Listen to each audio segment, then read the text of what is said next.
ನಮಸ್ಕಾರ ಶಾಣಮೈಕ್ ವೀಕ್ಷಕರಿಗೆ. ನಾನು ನಿಮ್ಗೆ ಇವತ್ತು ಹೇಳಿಕೊಟ್ಟಿರೋ ಕತೆ ಕೇಳಿದ್ರೆ ನಿಮ್ಮ ಮೈ ಜುಮ್ ಅನ್ನೋದು ಖಂಡಿತ. ಇವತ್ತಿನ ಕತೆ ಕೇಳಿದ ಮೇಲೆ ನೀವು ಸ್ಮಶಾನದ ರೋಡಿಗೆ ಸಹ ಅಲ್ಲ, ಸ್ಮಶಾನದ ಕಡೆ ತಲೆ ಹಾಕಿ ಸಹ ಮಲಗಲ್ಲ. ಇವತ್ತಿನ ಕತೆ ಇರೋದು 2010 ಕಾಲಘಟ್ಟದಲ್ಲಿ ನಡೆದಂಥ ಘಟನೆ. ಈ ಘಟನೆ ನಡೆದಿದ್ದು ವಿಜಯಪುರ ಜಿಲ್ಲೆ, ನಮ್ಮ ಕರ್ನಾಟಕದ ವಿಜಯಪುರ ಜಿಲ್ಲೆಯ ಒಂದು ಕುಗ್ರಾಮದಲ್ಲಿ ನಡೆದಂತಹ ಘಟನೆ.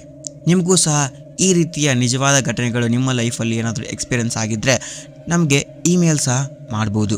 ನಿಮಗೆ ಇಮೇಲ್ ಮಾಡೋಕ್ಕಾಗಿಲ್ಲ ಅಂತಂದರೆ ಇನ್ಸ್ಟಾಗ್ರಾಮಲ್ಲಿ DM ಮಾಡಿ ಅಥವಾ ವಾಯ್ಸ್ ಮೆಸೇಜ್ ಸಹ ಕಳಿಸ್ಬೋದು. ನಿಮ್ಮ ಕತೆ ನಮಗೆ ಇಷ್ಟ ಆದರೆ ಮುಂದಿನ ಸ್ಟೋರಿಯಲ್ಲಿ ನಿಮ್ಮ ಕತೆನ ನಾನು ಎಕ್ಸ್ಪ್ಲೇನ್ ಮಾಡ್ತೀನಿ.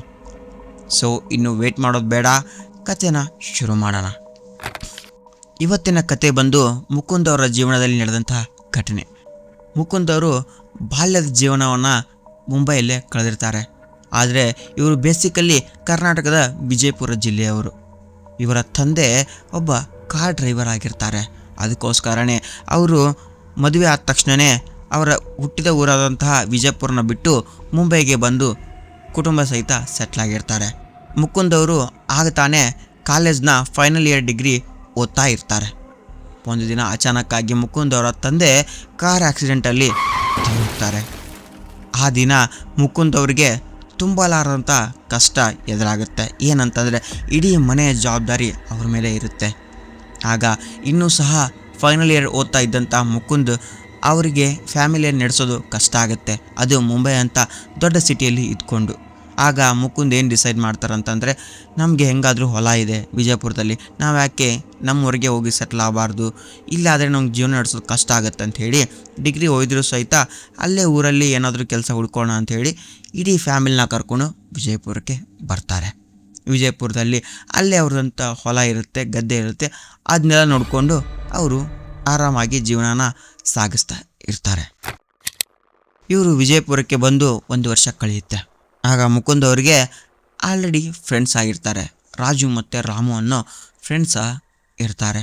ಮುಕುಂದ್ ಅವರಿಗೆ ಏನಪ್ಪ ಹವ್ಯಾಸ ಅಂತಂದರೆ, ಅವರು ಕಾಲೇಜ್ ದಿನಗಳಲ್ಲಿ ಈ ಪ್ಯಾರಾನಾರ್ಮಲ್ ಆ್ಯಕ್ಟಿವಿಟೀಸ್ ಬಗ್ಗೆ ತುಂಬಾ ಆಸಕ್ತಿ ಇರುತ್ತೆ ಅವರಿಗೆ. ಮತ್ತು ಈ ಥರ ತಂಡಗಳಿರ್ತವೆ ಕಾಲೇಜ್ನಲ್ಲಿ, ಈ ಥರ ಪ್ಯಾರಾನಾರ್ಮಲ್ ಇನ್ವೆಸ್ಟಿಗೇಷನ್ ಮಾಡುವಂಥ ತಂಡಗಳು ಮತ್ತು ಈ ಗೋಸ್ಟ್ ಹಂಟಿಂಗ್ ತಂಡಗಳ ಜೊತೆ ಸ್ವಲ್ಪ ಅವರು ಒಡನಾಟ ಜಾಸ್ತಿ ಇರುತ್ತೆ ಮುಂಬೈಲಿದ್ದಾಗ. ಅದಕ್ಕೋಸ್ಕರ ಅವರಿಗೆ ಅದ್ರ ಬಗ್ಗೆ ಇಂಟ್ರೆಸ್ಟ್ ಜಾಸ್ತಿನೇ ಇರುತ್ತೆ. ನಾನು ಯಾಕೆ ಇಲ್ಲಿ ಆ ಥರ ಎಕ್ಸ್ಪೆರಿಮೆಂಟ್ಗಳನ್ನ ಮಾಡಬಾರ್ದು ಅಂತ ಮುಕುಂದ್ ಅವ್ರಿಗೆ ತಲೆಯಲ್ಲಿ ಬರುತ್ತೆ. ಅವ್ರಿಗೆ ಯಾವಾಗಲೂ ಇದ್ದೇ ಇರುತ್ತೆ, ನಾನು ಏನಾದರೂ ಹಂಟಿಂಗ್ ಮಾಡಬೇಕು, ಗೋಸ್ಟ್ ಹಂಟಿಂಗ್ ಮಾಡಬೇಕು ಅಂತ ತಲೆಯಲ್ಲಿ ಇದ್ದೇ ಇರುತ್ತೆ. ಅದಕ್ಕೆ ಒಂದಿನ ಬರುತ್ತೆ. ಅವರು ರಾಜು ಮತ್ತು ರಾಮುಗೆ ಯಾವಾಗಲೂ ಹೇಳ್ತಾನೆ ಇರ್ತಾರೆ, ನಾವು ಗೋಸ್ಟ್ ಹಂಟಿಂಗ್ ಮಾಡೋಣ, ಈ ಥರ ಪ್ಯಾರಾನಾರ್ಮಲ್ ಆ್ಯಕ್ಟಿವಿಟೀಸ್ ನಡೀತಾ ಇರುತ್ತೆ, ಗೋಸ್ಟ್ಗಳ ಜೊತೆ ಕಮ್ಯುನಿಕೇಟ್ ಮಾಡಬಹುದು, ಆ ರೀತಿ ಎಲ್ಲ ಹೇಳ್ತಾ ಇರ್ತಾರೆ. ಬಟ್ ರಾಜು ಮತ್ತು ರಾಮುಗೆ ಇದ್ರ ಬಗ್ಗೆ ನಂಬಿಕೆನೇ ಇರಲ್ಲ. ಹೇಗೆ ನಾವು ದೆವ್ವಗಳ ಜೊತೆ ಮಾತಾಡೋಕ್ಕೆ ಬರುತ್ತೆ, ದೆವ್ವ ಅಂದರೆ ಹೆದರಿಕೆ ಅಲ್ವಾ. ಆದರೆ ಮುಕುಂದ್ ಅವ್ರು ಹೇಳ್ತಾ ಇರ್ತಾರೆ, ದೆವ್ವ ಅಂದರೆ ಯಾರೂ ಹೆದರಬಾರ್ದು, ಅದು ಒಂದು ಆ್ಯಕ್ಟಿವಿಟಿ ಮಾಡ್ತಾ ಇರುತ್ತೆ ಅದು, ಬಟ್ ನಾವು ಕಮ್ಯುನಿಕೇಟ್ ಮಾಡ್ಬೋದು, ಅದು ಏನು ಮಾಡಲ್ಲ ನಮಗೆ ಅಂತ ಯಾವಾಗಲೂ ರಾಜು ಮತ್ತು ರಾಮುಗೆ ಮುಕುಂದ್ ಫೀಡ್ ಮಾಡ್ತಾನೆ ಇರ್ತಾರೆ. ಒಂದು ದಿನ ಏನಾಗುತ್ತೆ ಅಂತಂದರೆ, ಆ ಹಳ್ಳಿಯಲ್ಲಿ ವಿಕ್ರಮ್ ಅಂತ ಒಬ್ಬ ವ್ಯಕ್ತಿ ಇರ್ತಾರೆ. ಅವರಿಗೆ ಸುಮಾರು 40 ವರ್ಷ ವಯಸ್ಸು. ಬಟ್ ರೌಡಿ ಥರ ಇರ್ತಾರೆ. ಆ ಹಳ್ಳಿಯಲ್ಲಿ ಸ್ವಲ್ಪ ಪುಂಡು ಪೋಖರಿ ಇರ್ತಾರಲ್ಲ, ಆ ರೀತಿಯ ಮನುಷ್ಯ. ಆ ವ್ಯಕ್ತಿಗೆ ಸುಮಾರು ಅನೈತಿಕ ಸಂಬಂಧಗಳನ್ನ ಇಟ್ಕೊಂಡಿರ್ತಾರೆ ಮತ್ತು ಜಾಸ್ತಿ ಜನಗಳ ಜೊತೆ ಜಗಳ ಮಾಡ್ತಾ ಇರ್ತಾರೆ. ಅಂಥ ವ್ಯಕ್ತಿ 40 ವರ್ಷಕ್ಕೆ ಅಚಾನಕ್ಕಾಗಿ ಅನುಮಾನಾಸ್ಪದವಾಗಿ ಸತ್ತೋಗ್ತಾರೆ. ಆದರೆ ಹಳ್ಳಿಯ ಜನ ಅದ್ರ ಬಗ್ಗೆ ಮಾತಾಡ್ತಾನೆ ಇರ್ತಾರೆ. ಏನಪ್ಪ ಅಂತಂದರೆ, ಅವನ ಸಾವು ರಿಯಲ್ ಅಲ್ಲ, ಅದು ಒಂದು ಪ್ರೀ ಪ್ಲ್ಯಾನ್ಡ್ ಮರ್ಡರ್ ರೀತಿ ಇದೆ ಅಂತ ಹಳ್ಳಿಯ ಜನಗಳು ಮಾತಾಡ್ಕೋತಾ ಇರ್ತಾರೆ. ಇನ್ನು ಕೆಲವೊಂದಿಷ್ಟು ಜನ ಅವರ ಮನೆಯವರೇ ಪ್ರೀ ಪ್ಲ್ಯಾನ್ ಮಾಡಿ ಅವನನ್ನು ಮುಗಿಸಿದ್ದಾರೆ ಅಂತ ಮಾತಾಡ್ಕೋತಾ ಇರ್ತಾರೆ. ಈ ವಿಷಯ ಮುಕುಂದವನಿಗೆ ತಿಳಿಯುತ್ತೆ. ಈ ವಿಷಯ ಮುಕುಂದವ್ರಿಗೆ ಗೊತ್ತಾದ ತಕ್ಷಣವೇ ಅವ್ರ ತಲೆಯಲ್ಲಿ ಒಂದು ಯೋಚನೆ ಬರುತ್ತೆ. ಏನಪ್ಪ ಅಂತಂದರೆ, ನಾರ್ಮಲ್ಲಾಗಿ ವ್ಯಕ್ತಿ ಸತ್ತೋದ್ರೆ ಆತ್ಮಕ್ಕೆ ಶಾಂತಿ ಸಿಗುತ್ತೆ, ಬಟ್ ಈ ರೀತಿ ಅಬ್ನಾರ್ಮಲ್ ಆಗಿ ಏನಾದರೂ ಮನುಷ್ಯ ಸತ್ತೋದಂದರೆ ಆತ್ಮಕ್ಕೆ ಶಾಂತಿ ಇರಲ್ಲ, ಮತ್ತು ನಾವು ಈಸಿಯಾಗಿ ಕಮ್ಯುನಿಕೇಟ್ ಮಾಡ್ಬೋದು ಅಂತ ಅವನು ಸ್ಟಡಿ ಮಾಡಿರ್ತಾನೆ. ಆ ಸ್ಟಡಿ ಪ್ರಕಾರನೇ ಅವನಿಗೆ ಗೊತ್ತಾಗುತ್ತೆ ನಾವು ಈಸಿಯಾಗಿ ಕಮ್ಯುನಿಕೇಟ್ ಮಾಡ್ಬೋದು, ಅದಕ್ಕೆ ಒಂದಿಷ್ಟು ಪ್ರಕ್ರಿಯೆ ಇದೆ, ಆ ರೀತಿ ಮಾಡಿದರೆ ಮಾಡ್ಬೋದು ಅಂತ ಅವನಿಗೆ ಗೊತ್ತಿರುತ್ತೆ. ಅದಕ್ಕೋಸ್ಕರನೇ ರಾಜು ಮತ್ತು ರಾಮುಗೆ ಈ ವಿಷಯನ ಹೇಳ್ತಾನೆ. ಈ ರೀತಿ ಆಗಿದೆ, ನಾವು ಈ ರೀತಿ ಮಾಡೋದ್ರಿಂದ ನಾವು ಈಸಿಯಾಗಿ ಕಮ್ಯುನಿಕೇಟ್ ಮಾಡ್ಬೋದು ಅಂತ ಅವರಿಗೆ ಎಕ್ಸ್ಪ್ಲೇನ್ ಮಾಡ್ತಾನೆ. ಬಟ್ ರಾಜು ಮತ್ತು ರಾಮುಗೆ ತುಂಬಾ ಹೆದರಿಕೆ ಇರುತ್ತೆ. ಯಾಕಂದರೆ ಈ ರೀತಿಯ ಘಟನೆಗಳನ್ನು ಅವರು ಎಂದು ನೋಡಿರಂಗಿಲ್ಲ ಮತ್ತು ಎಕ್ಸ್ಪೀರಿಯನ್ಸ್ ಸಹ ಮಾಡಿರಲ್ಲ. ಅದಕ್ಕೋಸ್ಕರ ಅವರು ಸ್ವಲ್ಪ ಹಿಂಜರಿತಾರೆ, ನಾನು ಬರಲ್ಲ ಅಂಥೇಳಿ. ಬಟ್ ಮುಕುಂದ್ ಬಂದ್ಬಿಟ್ಟು ಅವ್ರಿಗೆ ಎಕ್ಸ್ಪ್ಲೇನ್ ಮಾಡ್ತಾರೆ ಮತ್ತು ಕೆಲವೊಂದಿಷ್ಟು ವಿಡಿಯೋಗಳನ್ನ, ಕೆಲವೊಂದಿಷ್ಟು ಕಥೆಗಳನ್ನು ಅವ್ರಿಗೆ ಹೇಳ್ತಾರೆ. ತಾವು ಮುಂಬೈಲಿದ್ದಾಗ ಯಾವ ರೀತಿ ಮಾಡಿದ್ರು ಅದನ್ನೆಲ್ಲ ಎಕ್ಸ್ಪ್ಲೇನ್ ಮಾಡ್ತಾರೆ. ಮಾಡಿದಾಗ ಅವರು ಸಹ ಒಪ್ಕೊತಾರೆ. ಇವರು ಪ್ಲ್ಯಾನ್ ಏನಾಗಿತ್ತಪ್ಪ ಅಂತಂದರೆ, ರಾತ್ರಿ ಹೊತ್ತು ಯಾವ ಸ್ಮಶಾನದಲ್ಲಿ ಆ ವಿಕ್ರಮ್ ಅವರ ಅಂತ್ಯ ಸಂಸ್ಕಾರ ಆಗಿರುತ್ತೋ ಆ ಜಾಗಕ್ಕೆ ಹೋಗಿ ಕಮ್ಯುನಿಕೇಟ್ ಮಾಡೋಣ ಅಂತ ಅಂದ್ಕೊತಾರೆ. ಈ ಸ್ಮಶಾನಕ್ಕೆ ಕಮ್ಯುನಿಕೇಟ್ ಮಾಡೋಕ್ಕೆ ಹೋಗೋ ದಿನ ಮುಕುಂದ್ ಸರಿಯಾಗಿ ಪ್ಲ್ಯಾನ್ ಮಾಡಿರ್ತಾರೆ. ಅವತ್ತು ರಾತ್ರಿ ಮನೆಯಲ್ಲಿ ಎಲ್ಲರಿಗೂ ಇಲ್ಲ ನಾನು ಫ್ರೆಂಡ್ಸ್ ರೂಮಲ್ಲಿ ಮಲ್ಕೋತೀನಿ ಅಂತ ಹೇಳಿ ರಾತ್ರಿ ಊಟ ಮಾಡಿ 10 ಗಂಟೆಗೆ ಮನೇನ ಬಿಡ್ತಾರೆ. ಮನೇನ ಬಿಟ್ಟು ಊರಿನ ಜಗಲಿ ಹತ್ರ ಬರ್ತಾರೆ. ಊರಿನ ಜಗಲಿ ಕಟ್ಟೆ ಹತ್ರ ಬಂದು ರಾಜು ಮತ್ತು ರಾಮುಗೆ ಕಾಲ್ ಮಾಡ್ತಾರೆ, ಇಲ್ಲಿ ಬನ್ನಿ ನಿಂತ್ಕೊಂಡಿದ್ದೀನಿ ಅಂಥೇಳಿ. ಆಗ ರಾಜು ಮತ್ತು ರಾಮು ಸಹ ಅಲ್ಲಿ ಬರ್ತಾರೆ. ಅವ್ರಿಗೆ ಆವಾಗ ಎಕ್ಸ್ಪ್ಲೇನ್ ಮಾಡ್ತಾರೆ ಮುಕುಂದ್, ಏನಪ್ಪ ಅಂತಂದರೆ ಒಂದು ಅರ್ಧ kg ಹಂದಿ ಮಾಂಸವನ್ನು ತೊಗೊಂಡು ಹೋಗೋಣ, ಅದು ನಮಗೆ ಹೆಲ್ಪ್ ಆಗುತ್ತೆ ಕಮ್ಯುನಿಕೇಟ್ ಮಾಡೋದಕ್ಕೆ ಅಂತ ಹೇಳ್ತಾರೆ. ಆಗ ರಾಜು ಹೋಗಿ ಅರ್ಧ kg ಹಂದಿ ಮಾಂಸವನ್ನು ತೊಗೊಂಡು ಬರ್ತಾರೆ. ಹಂದಿ ಮಾಂಸನ ತೊಗೊಂಡು ಯಾವ ಸ್ಮಶಾನದಲ್ಲಿ ಆ ವಿಕ್ರಮ್ನ ಹೂತಾಕಿರ್ತಾರೋ, ಸ್ಮಶಾನದಲ್ಲಿ ಸಮಾಧಿ ಮಾಡಿರ್ತಾರೋ ಆ ಜಾಗಕ್ಕೆ 3 ಜನ ಹೋಗ್ತಾರೆ. ಬಟ್ ರಾಜು ಮತ್ತು ರಾಮುಗೆ ಇನ್ನೂ ಸಹ ಭಯ ಹೋಗಿರಲ್ಲ. ಒಂದು ಟಾರ್ಚ್ನ ತೊಗೊಂಡು 3 ಜನ ಸ್ಮಶಾನದ ಕಡೆ ಹೋಗ್ತಾರೆ. ಸ್ಮಶಾನದ ಕಡೆ ಹೋದ ತಕ್ಷಣ ಮುಕುಂದ್ ಹೇಳ್ತಾರೆ, ಇದನ್ನ ಏನಕ್ಕೆ ತರಿಸಿದ್ದೀನಿ ಗೊತ್ತಾ ಅಂತ ಹೇಳ್ತಾರೆ. ಇಲ್ಲ ಗೊತ್ತಿಲ್ಲ ಅಂತ ಹೇಳ್ತಾರೆ. ಹಸಿ ಮಾಂಸನ ಎದಕ್ಕೆ ತರಿಸ್ತಾರೆ ಅಂತಂದರೆ, ಇದು ಆತ್ಮಗಳಿಗೆ ಅಟ್ರಾಕ್ಟ್ ಮಾಡೋಕ್ಕೆ ತುಂಬ ಈಸಿ ಆಗುತ್ತೆ ಅಂತ ಹೇಳ್ತಾರೆ. ಆಗ ಮುಕುಂದ್ ಆ ಹಸಿ ಮಾಂಸವನ್ನು ಯಾವ ಜಾಗದಲ್ಲಿ ಸಮಾಧಿನ ಮಾಡಿರ್ತಾರೋ ಆ ಜಾಗದ ಮೇಲೆ ಈ ಹಸಿ ಮಾಂಸವನ್ನು ತೊಗೊಂಡೋಗಿ ಇಡ್ತಾರೆ. ಇಟ್ಬಿಟ್ಟು 3 ಜನ ಒಂದು 30 ಮೀಟರ್ ದೂರ ಬಂದು ಒಂದು ಗಿಡದ ಪಕ್ಕದಲ್ಲಿ ಹೋಗಿ ನಿಂತ್ಕೋತಾರೆ. ಆಗ ಮಧ್ಯರಾತ್ರಿ ಸುಮಾರು 12 ಗಂಟೆ ಆಗಿರುತ್ತೆ. ಎಲ್ಲ ಕಡೆ ನಿಶ್ಶಬ್ದವಾಗಿದೆ. ಅಲ್ಲೊಂದಿಲ್ಲೊಂದು ನಾಯಿಗಳು ಕೂಗೋ ಶಬ್ದ ಮಾತ್ರ ಕೇಳಿಸ್ತಾ ಇದೆ. ಮತ್ತು ಸ್ವಲ್ಪ ಕಾಗಿಗಳು ಕೂಗೋ ಶಬ್ದ ಕೂಡ ಕೇಳಿಸ್ತಾ ಇದೆ. ಎಲ್ಲರೂ ಗಿಡದ ಹಿಂದ್ಗಡೆ ಹೋಗಿ ನಿಂತ್ಕೊಂಡಿದ್ದಾರೆ. ಅವರು ಆ ಮಾಂಸವನ್ನು ಇಟ್ಟಿದ್ರಲ್ಲ ಆ ಜಾಗದ ಕಡೆನೇ ಟಾರ್ಚ್ ಬಿಟ್ಟು ಎಲ್ಲರೂ ನೋಡ್ತಾ ನಿಂತ್ಕೊಂಡಿದ್ದಾರೆ. ಯಾವುದಾದ್ರೂ ಆ್ಯಕ್ಟಿವಿಟಿಯಲ್ಲಿ ನಡೆಯುತ್ತಾ, ಯಾರಾದರೂ ಬಂದು ಹೋದಂಗೆ ಆಗುತ್ತಾ ಅಂಥೇಳಿ ಎಲ್ಲರೂ ನಿಶ್ಶಬ್ದವಾಗಿ ನೋಡ್ತಾ ನಿಂತ್ಕೊಂಡಿದ್ದಾರೆ. ಅಲ್ಲಿ ಸುಮಾರು ಹೊತ್ತು ನಿಂತ್ಕೊಂಡ್ಮೇಲೂ ಯಾವುದೇ ಆ್ಯಕ್ಟಿವಿಟಿ ನಡೆಯಲ್ಲ. ಆಗ ಮುಕುಂದ್ ಹೇಳ್ತಾರೆ, ವೇಟ್ ಮಾಡೋಣ, ಇನ್ನೂ ಬರುತ್ತೆ, ಸ್ವಲ್ಪ ಟೈಮ್ ಬೇಕಾಗುತ್ತೆ, ಅದಕ್ಕೆ ಬರುತ್ತೆ ಅಂತ ಹೇಳ್ತಾರೆ. ಬಟ್ ರಾಜು ಮತ್ತು ರಾಮು ಎಲ್ಲೂ ಸಹ ನೋಡಲ್ಲ, ಅಲ್ಲೇ ನೋಡ್ತಾ ಇರ್ತಾರೆ. ರಾಜು ಅಂತೂ ಒಂದೇ ಕಣ್ಣಲ್ಲಿ ಮಾತ್ರ ನೋಡ್ತಾ ಇರ್ತಾನೆ. ಹೆದರ್ಕೊಂಡು ಇನ್ನೊಂದು ಕಣ್ಣ ಮುಚ್ಕೊಂಡಿರ್ತಾನೆ. ಎಲ್ಲ ಕಡೆ ನಿಶ್ಶಬ್ದವಾಗಿರುತ್ತೆ. ಟೈಮ್ ಸುಮಾರು 12:30 ಗಂಟೆ.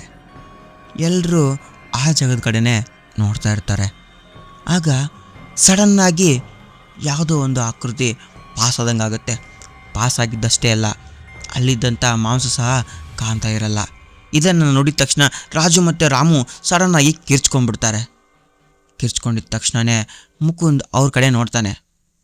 ಯಾಕೆ ಕಿರ್ಚ್ಕೊತಾ ಇದ್ದೀರಾ ಅಂತ. ಅಲ್ಲಿ ನೋಡು ಏನೋ ಪಾಸ್ ಆಯಿತು ಅಂತ ಹೇಳ್ತಾರೆ. ಅದೇನಿಲ್ಲ ಕಣೋ, ನಾಯಿ ಅಥವಾ ಏನಾದರೂ ಇರ್ಬೋದು, ಗೋಸ್ಟ್ ಎಲ್ಲ ಆ ಥರ ಪಾಸ್ ಆಗಲ್ಲ ಅಂತ ಹೇಳ್ತಾನೆ.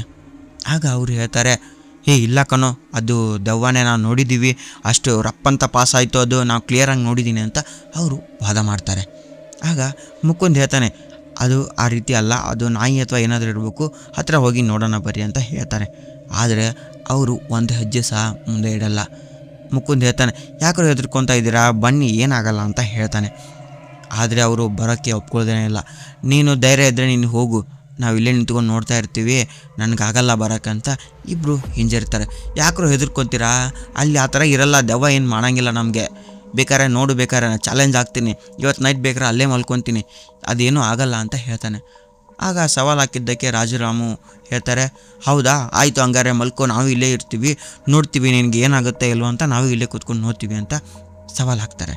ಆಗ ಚಾಲೆಂಜ್ ತೊಗೊಂತ ಮುಕುಂದ್, ಸರಿ ಆಯಿತು ಹೋಗಿ ನಾ ಮಲ್ಕೊತೀನಿ ಅಂಥೇಳಿ ಆ ಸಮಾಧಿ ಪಕ್ಕದಲ್ಲೇ ಹೋಗಿ ಅವತ್ತು ರಾತ್ರಿ ಎಲ್ಲ ಮಲ್ಕೊತಾರೆ.